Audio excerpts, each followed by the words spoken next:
তখনই আমি তাকে গ্রহণ আমি করেছি। আমার মনের মধ্যে একটা আশা আছে, ইয়েস, যে যিশু এর মতো আর কোনো তুলনা হয় না। তাহলে যিশুকে, যিশু শুধু মরিয়মের সন্তান, যিশু শুধু ঈশ্বরের সন্তান না, এই যিশু তিনি একজন মানুষের রক্ষাকারী, পাপ ক্ষমাকারী, যিনি পুরস্কৃত হলেন, মারা গেলেন, উঠলেন, এখনো জীবিত আছেন, প্রমাণ করে ছাড়লেন। এই জন্য এখানে কথা বলছে যে এই যিশু তিনি প্রমাণ করে ছাড়লেন। কি প্রমাণ করলেন?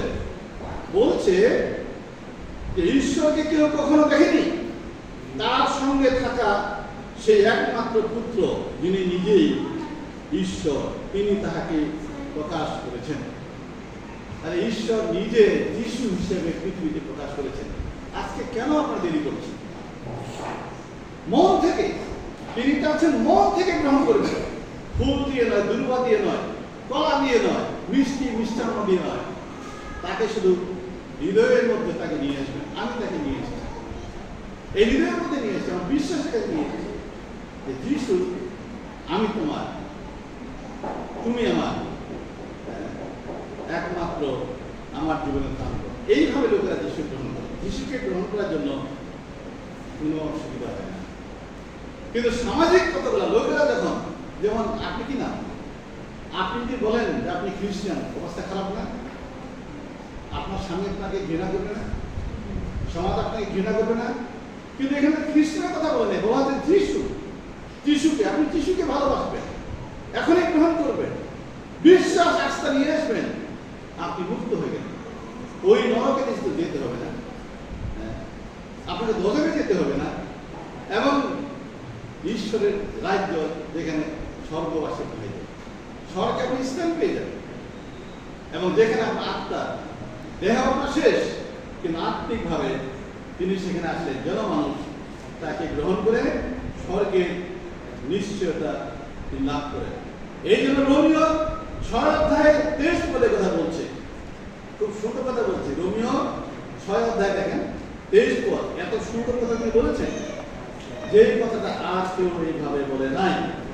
23 পদ বলছেন যে এইভাবে, কিন্তু যে পাপ যে বেতন দেয় তা মৃত্যু, পাপের বেতন দেয় হচ্ছে নরকে যেতে হবে, শাস্তি পেতেই হবে। কিন্তু ঈশ্বর যা দান করেছেন তা আমাদের প্রভু যীশু খ্রিস্টের মধ্য দিয়ে অনন্ত জীবন, যে জীবন আর শেষ হবে না। যিশুকে গ্রহণ করলে এই গ্রহণটা, এটা তো আপনার ব্যক্তিগত, সমাজগত, বংশগত না। আজকে আমরা এই পৃথিবীতে বসবাস করছি বংশগত ভাবে। আমার বাবা হিন্দু, তার দাদা ছিল হিন্দু, হিন্দু থেকে হিন্দু, মুসলিম থেকে মুসলিম, খ্রিস্টান থেকে কেউ খ্রিস্টান হয় না। যতক্ষণ না পর্যন্ত একজন লোক মনে প্রাণে তাকে বিশ্বাস করে, যতক্ষণ না পর্যন্ত একজন লোক না জানে, এই বাচ্চাগুলো এখন গান গাচ্ছে, কত সুন্দর সুন্দর গান, তবুও তাদের বোঝার একটু ক্ষমতা কম আছে, কারণ তারা এখনো পরিপক্ক না।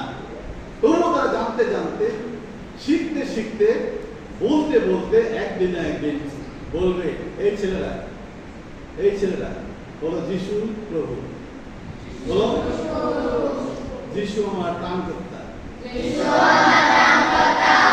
কত সুন্দর, মুক্তিদাতা, আমি তোমাকে ভালোবাসি। কত সুন্দর, শুধু বলতে ওরা এই শিশু রাস্তায়